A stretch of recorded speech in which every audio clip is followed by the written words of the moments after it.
The final item of business today is a members' business debate on motion number 6245 in the name of Dave Thompson on review of specialist heart failure nurse services. This debate will be concluded without any question being put, and I would be grateful if those members who wish to speak in the debate could press the request to speak buttons as soon as possible. And I call on Dave Thompson to open the debate. 7 minutes, please, Mr Thompson. Thank you, Presiding Officer. The motion that we are discussing today was stimulated by a discussion at the cross-party group for heart disease and stroke, of which I am a vice convener, back in March. We heard at that meeting first-hand from specialist nurses, as well as the patients and families they work with, about how invaluable these services are. I'll come back to some examples we heard about at that meeting later on. But first, I think it might be important to define heart failure to try and set our discussion in context.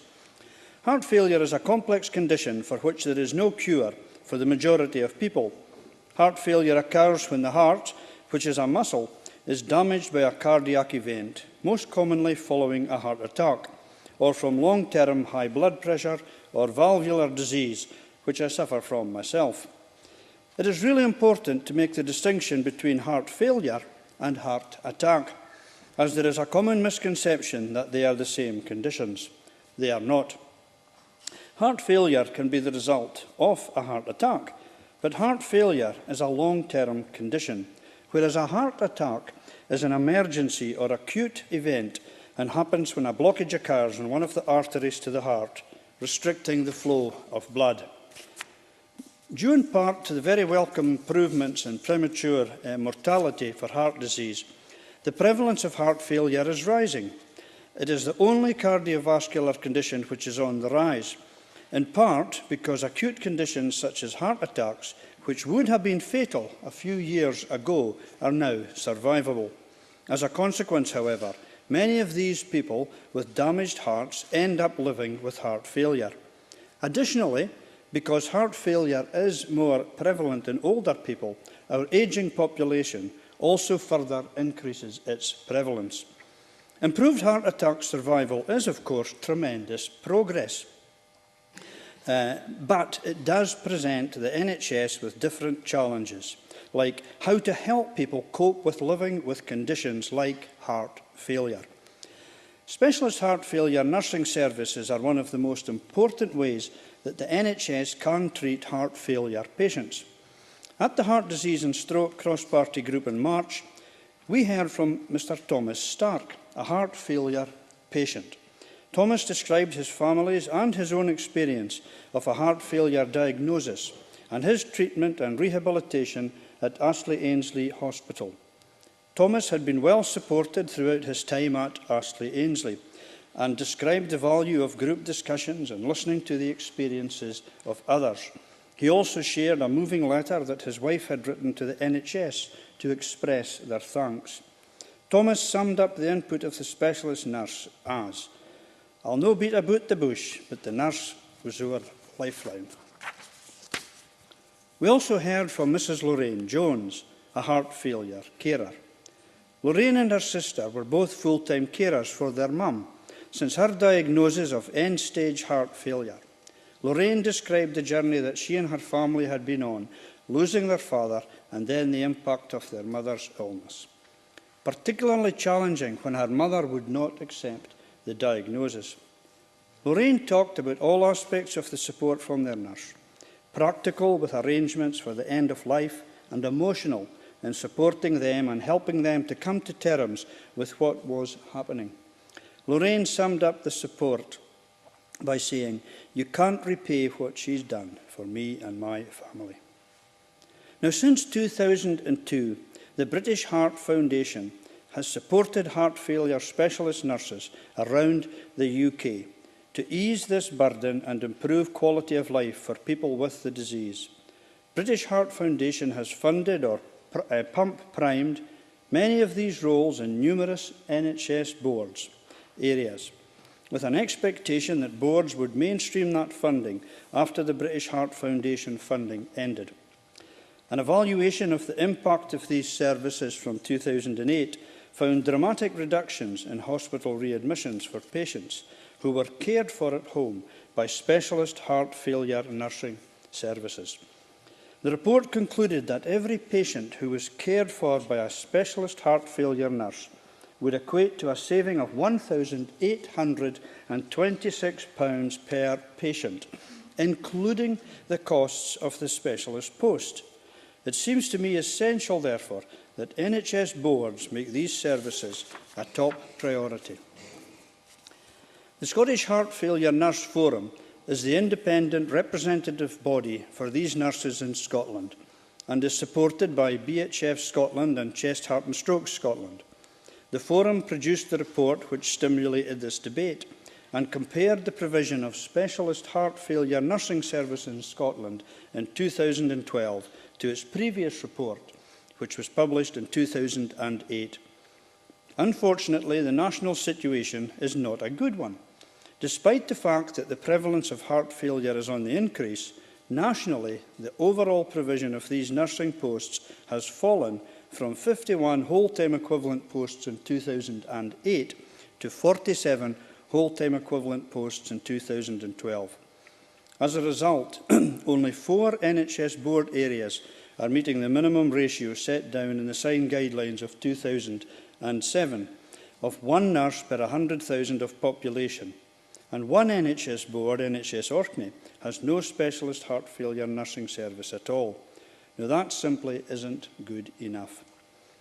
We all know, of course, that NHS boards are operating in an increasingly challenging environment. But it is of critical importance that they up their game on this particular issue and improve the provision of these nurses. If they do not, they will not only be costing themselves more money in the medium to long term due to increased hospitalisation costs, but they will also be badly letting down heart failure patients who desperately need the kind of care that only specialist nurses can provide. The Parliament's Public Audit Committee considered these issues in its inquiry into cardiology services last year and concluded that clarification was needed from the Scottish Government on future plans for specialist heart failure nursing services. In response, Derek Feely wrote to the committee and stated, and I quote, "On 1 November 2012, the National Advisory Committee on Heart Disease agreed to support the establishment of a heart failure short-life working group. This group will be well placed to advise NHS Scotland on how heart failure nurses' role can be further strengthened. The group, which will include heart failure nurse representation, is expected to have its first meeting in the spring of 2013. Now, this was a welcome development. If, and it is a big if, the group's recommendations are taken forward by ministers and NHS chief executives and regard it as a priority. Perhaps the Minister, in concluding this debate, could inform us if the group has yet met, and if it has not met, when it will meet, and what more he feels the Government can do to get NHS boards to provide these services at a sufficient and sustainable level. Thank you. Many thanks.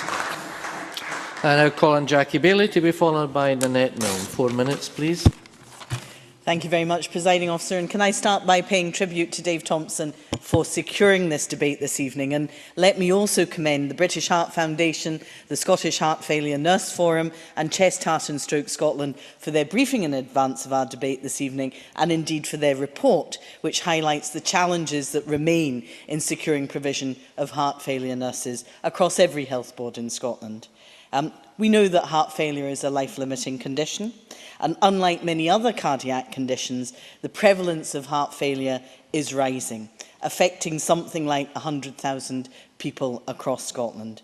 And I don't think anyone in this chamber, indeed outside this chamber, would disagree with the value added by heart failure nurses to the experience of patients and their families. And as we've heard already from Dave Thompson, their contribution can also be measured in pure financial terms, saving an estimated £1,826 per patient due to a 35% reduction in hospital admissions. The importance of their role was equally identified in Audit Scotland's report on cardiology services and the subsequent report from the Parliament's Public Audit Committee. And they set out a number of recommendations, in particular about heart failure services for people from deprived communities and ethnic minority communities, but they recognised that the NHS needed to improve services generally for people with heart failure. We did put in place signed guidelines way back in February 2007 under the previous administration, but it was an ambition that was shared across the chamber. Those signed guidelines set out a ratio of 1 to 100,000 specialist nurses per head of population. It was the right thing to do then, it's the right thing to do now, but it's disappointing that some 6 years on, only 4 health boards are meeting the standard, and across Scotland, the number of heart failure nurses has dropped from 51 whole-time equivalents in 2008 to 47 whole-time equivalents in 2012. I have to say I'm very pleased that NHS Greater Glasgow and Clyde, which covers my constituency, has met the ratios set out in the guideline. They are not used to me heaping praise on them, so enjoy it whilst I'm doing it. But I would always encourage them to do more, because the review helpfully identifies the challenges that they need to address moving forward, such as the lack of a class for patients with heart failure and the increasing demand that will continue to put added pressure on services. And indeed, I would be encouraging them to look again at how we improve access to services in some of our most disadvantaged areas. So, Presiding Officer, heart failure is rising. We all agree we need to try and ensure that services... Oh, indeed. Dave-Thompson. I thank the member for taking the intervention. It just occurred to me there, it was very remiss of me not to mention that Highland in my own area is also one of the 4 that is meeting the target. So I just thought I would mention that to Jackie Bailey. Better late than never, Miss Bailey. And that is truly wonderful, and we are nothing, Presiding Officer, if not parochial. We've established heart failure is rising. We agree we need to try and ensure that services meet that growing demand. We acknowledge that specialist heart failure nurses do make a real difference to patients, to their families, and ultimately to the efficiency of the NHS. We have the guidelines in place, but it still is a postcode lottery. The level of service, whether you indeed even get a service, depends on where you live. And really, that isn't good enough. We've had report after report saying the same thing, but progress has been slow. The challenge is indeed for all of us to actively encourage our local health boards, but the challenge is also for the Scottish Government to ensure that health boards meet the minimum standards we have set for them. And if he does that, he'll enjoy support across this chamber. Thank you. Thank you. Many thanks. Now calling Annette Milne to be followed by Dennis Robertson. Thank you, Deputy Presiding Officer. I'm pleased that Dave Thompson has drawn our attention to the recent review of specialist heart failure nurse services and that he's secured the required cross-party support to allow it to be discussed here this evening. The support of specialist nurses to patients living with heart failure and their families is invaluable, both in helping those with it to self-manage their condition at home for much of the time, avoiding unnecessary hospital admissions, and in teaching carers and others involved how to deal with the complexities of this disabling and life-threatening affliction. The motion neatly sums up the point at issue, that whilst unlike other cardiac conditions, the prevalence of heart failure is increasing, the number of whole-time equivalent specialist nursing posts has actually fallen since 2008, with, as we've heard, only 4 of Scotland's NHS boards meeting the minimum ratio of specialist heart failure nurses to population level laid out in signed guidelines, and 1 board having no specialist heart failure nursing service in place at all. To remedy this, the Scottish Heart Failure Nurses Forum seeks a national approach to the planning, adequate resourcing and further development of these specialist nursing services to enable them to meet the ever-increasing challenge of the one cardiac condition with rising morbidity levels. Specialist nurses deliver their services in a variety of ways across the country, depending on the resources available to them and on their geographical location.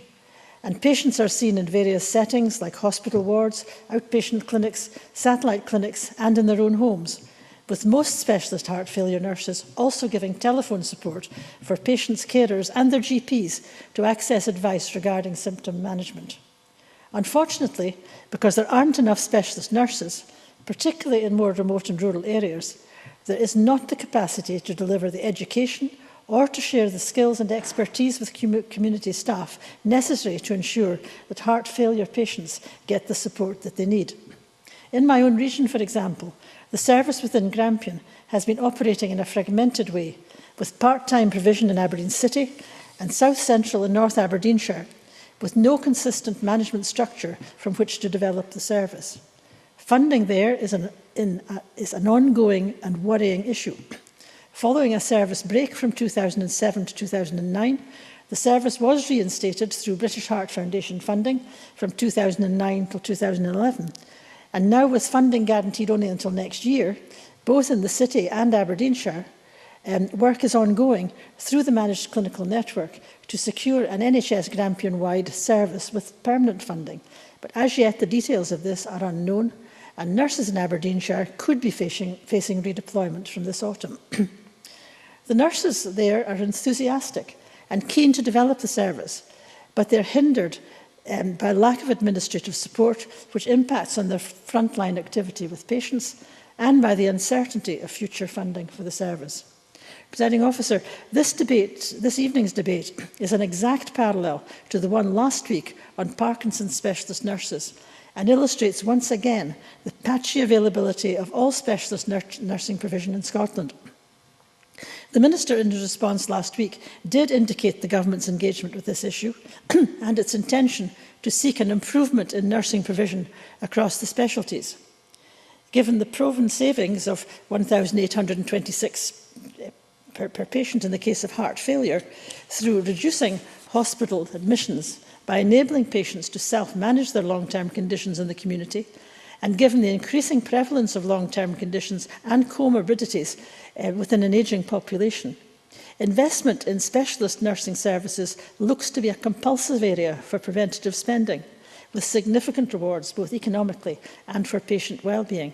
I would urge the Government to do all it can, and very soon, to facilitate a more even spread of specialist nursing services, both across the specialties and across the country. And I conclude by congratulating Dave Thompson on securing the debate and thank him again for highlighting such an important issue for Scotland's NHS and its patients with heart failure and other long-term conditions. Thank you. Many thanks. I now call on Dennis Robertson to be followed by Liam MacArthur. Thank you, Presiding Officer. I too would like to congratulate Dave Thompson for bringing this very important subject to the Chamber this evening, and again to the organisations, and in particular the British Heart Foundation. Presiding Officer, last week I was congratulating Grampian Health Board for the work that they had been doing with relationship to Parkinson's specialist nurses. This week is not such a good story for Grampian Health Board. Nanette Milne was referring to the numbers within Aberdeen, and to put it into context, we have 3 specialist nurses in Aberdeenshire, 2 in Aberdeen City and 0.2 in Murray, and with none in Orkney at all. When we look at the numbers, it actually amounts to about 6 specialist heart failure nurses. But in reality, it's 3.24 full-time equivalents, 2 short of what they actually need within the Grampian area. It's important to distinguish the difference between heart failure and again, I was asking the Minister just the other week about specialist nurses for cardiac rehabilitation. It's not the same. And it's about identifying the value of specialist nurses, Presiding Officer. And the specialist nurses for people with heart failure is undoubtedly immeasurable. We've heard obviously testimony from Dave Thompson, from people at the cross-party group. If Grampian and Grampian submitted an answer to parliamentary questions, and this is why we had the numbers and the breakdown from Grampian Health Board, and there was an acknowledgement by Grampian Health Board that if they were to remove the nurses from the heart failure nurses, they would indeed see a rise in acute admissions, not just causing anxiety to the patient themselves, but obviously to their families. I would urge Grampian Health Board, who are actually doing a review with reference to all their cardiac services. And that review will be reported in August of 2013. To look at the importance, the absolute importance of the heart failure nurses. Nanette Milne said that the funding was coming to an end. Absolutely, it does come to an end in March 2014. But because of the contractual agreements for the nurses, nurses may be redeployed as early as September, October this year. So I actually believe there is undoubtedly probably a crisis situation in the Grampian Health Board which needs an absolute acute remedy. And that is, we need more nurses of that specialism for heart failure. We do realise funding is very difficult across all health boards. Jackie Bailey and Dave Thompson mentioned the monetary aspect. And that's, that is something to be borne in mind. But it's beyond that, presiding officer. It's the service that's provided for the patients and their families. Now, we can use technology, and Nanette Milne again said that sometimes it's not face-to-face, it's not in hospitals or satellites, it's over the phone. Now, we can use telecare services, perhaps maybe for services in Orkney sometimes, using, telemedicine as we do in other areas. For remote and rural, we have to be more clever. And I would suggest to all health boards, use the facilities and the technology to provide a service for our patients and carers for heart failure. Thank you, Presiding Officer. Thank you. I now call on Liam MacArthur, after which we'll move to the Minister for the closing speech. Thank you very much, Deputy Presiding Officer. Can I too congratulate Dave Thompson on both his motion and in securing this debate. Can I also add my thanks to Chest, Heart and Stroke Scotland, British Heart Foundation, for their briefing, and to the Scottish Heart Failure Nurse Forum, particularly for the review that was circulated to members. The review's findings, I think, confirm that the model of service delivery does vary across the country, reflecting different geographic considerations and different resource availability. But it does, I think, underscore that in too many instances boards are failing to deliver what is expected and required of them. And unlike Jackie Bailey and Dave Thompson, I can take absolutely no satisfaction in noting that I am the member for the board area, the only board area where there is no specialist heart failure nurse, that in Orkney. I would like also to commend Bill Braby and the local heart support group in Orkney for raising this issue with me over recent months, and actually for their efforts in prosecuting the case for the reinstatement of a heart failure nurse in Orkney. Dave Thompson, I think, set out very well, as others have said, the explanation behind the difference between heart failure, heart attacks, other cardiac conditions, but also the increase in the prevalence against the backdrop of a reduction in the whole-time equivalence of heart failure nurses. And I think this is a cause for concern for all of us, irrespective of how our boards are performing at this particular point in time. Obviously, the heart failure nurse specialist can, as Nanette Milne indicated, help with self-management strategies for patients, and therefore it's not surprising that they are very popular with patients and their families. I think pointing to, as Dennis Robertson said, the importance of improved patient care. They also increase the sense of independence and reduce the sense of isolation in somewhere like Orkney, but in many rural areas I think that's exceptionally important. But they also reduce unplanned hospital admissions, reduce the length of hospital stays, and in somewhere like Orkney, where many patients are having to travel off-island, reduce the transport costs and indeed limit the number of fairly arduous journeys that need to be undertaken by patients. And therefore, it was a huge concern to me to hear that once the British Heart Foundation funding ended in 2010, the post in Orkney ceased to exist. Now, I acknowledge the excellent work of the cardiac specialist nurse in Orkney. Amanda Manson does phenomenally good work, and acknowledge also that the work done by the Heart Failure Liaison Service. And through the efforts of Bill Braby and his colleagues and discussions with NHS Orkney, there has been progress of sorts made over recent months. There's more administrative support being put in, allowing Amanda Manson and her colleagues to focus on the frontline delivery work. There is recruitment, I understand, of a consultant GP that's taken place but will not come into effect until October, where there is expertise in cardiology. But questions do remain.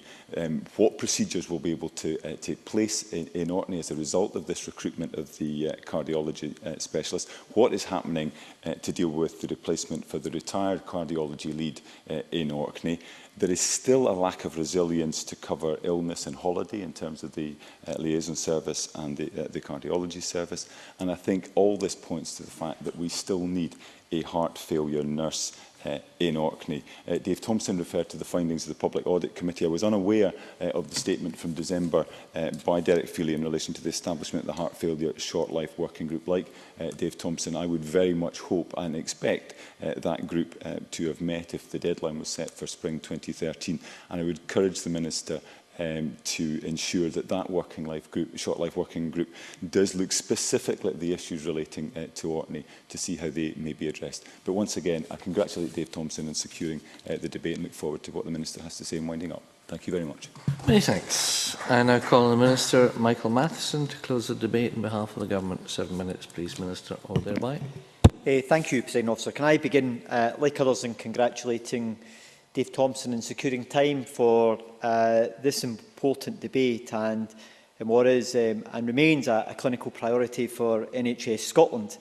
I'm sure all members would recognise that there has been encouraging progress made in recent years, which are underpinned by the 60% reduction in premature mortality rates from coronary heart disease over the period of 1995 to 2010, which shows the degree of progress that's been made and improvement in terms of clinical care and also the preventive work and the benefits that can come from that in improving the outcomes for individual patients. But we also recognise that there are new challenges which are emerging, challenges which were very well detailed by Dave Thompson in his contribution, with the fact that we have more people living longer with longer term conditions, more people having suffered cardiac episodes and having heart failure, living with other comorbidities, and the pressure that then creates on our NHS system and helping to support these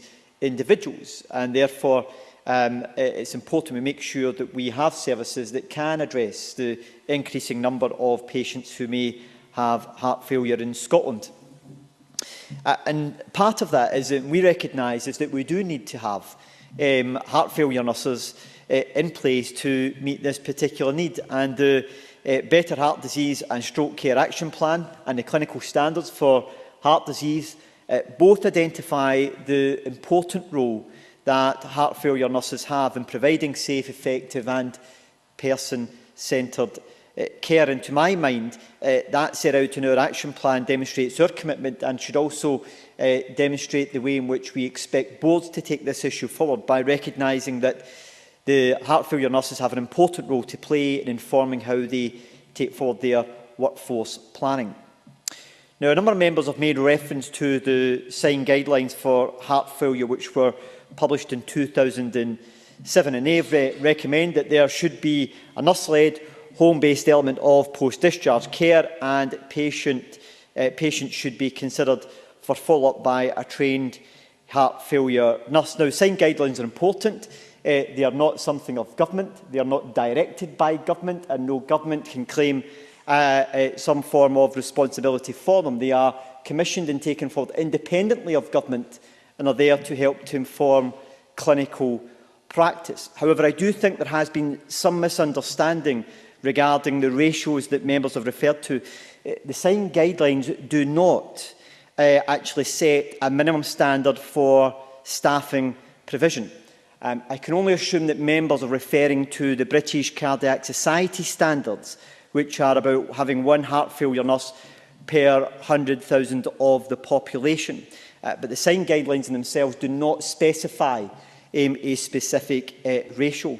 But it is important that boards make sure that what's contained within the SIGN guidelines has been taken forward at a local level, and they should ensure that they have adequate staffing levels and the right skills mix in place in order to meet the local population's needs. Now, a number of members... I'll give way to Ms McCarthy. Liam MacArthur. I'm very grateful to the Minister for giving way. I appreciate what he says in relation to ratios, but as he will have heard, in the case of Orkney, there is no ratio, and therefore I would suggest that that is an area that needs specific attention in terms of meeting the needs of patients in the islands. Yeah, I'm going to come to Orkney in a minute, and I'll hopefully try and address that point. I'm more than happy to give way to Mr Robertson as well. Dennis Robertson. I thank the Minister for giving way. With regard to the ratios, the Minister shared my concern that in Aberdeen there's only one specialist nurse with a full-time contract, a permanent contract, and the other nurses are all on temporary. And it's possible we could have no heart failure nurses apart from that one nurse, which would leave us in a real potential crisis situation. Minister. Okay, and I also, like I tend to turn to the point about Orkney, I also intend to turn to the issue on Grampian, if I can try and make a little progress on this issue.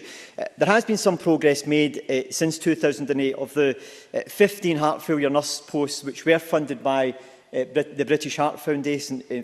It's important to recognise that nearly all of these nursing posts, not all of them, but nearly all of these nursing posts have actually now been funded by the NHS. But it's important we make sure that we continue to build on that progress. Can I say that, given what's contained within the actual report itself, which I think is a very useful report on the review of specialist heart failure nursing services, that I intend to have this matter raised specifically with the chair of the Directors of Nursing for NHS Scotland, in order to ask that their boards look at the findings of this particular report and to look at what wider measures they need to take forward at a local level to address some of the points that have been highlighted. Now, turning to the specific issue around NHS Orkney, Ms MacArthur made reference to the fact that they have been reviewing the way in which they provide cardiology services on the islands, and I understand that as a result of that and through additional resources that have been provided, that they have recruited an extra consultant cardiologist to help to support the service there, and they're working in partnership with NHS Grampian through the way in which they deliver some of those services as well.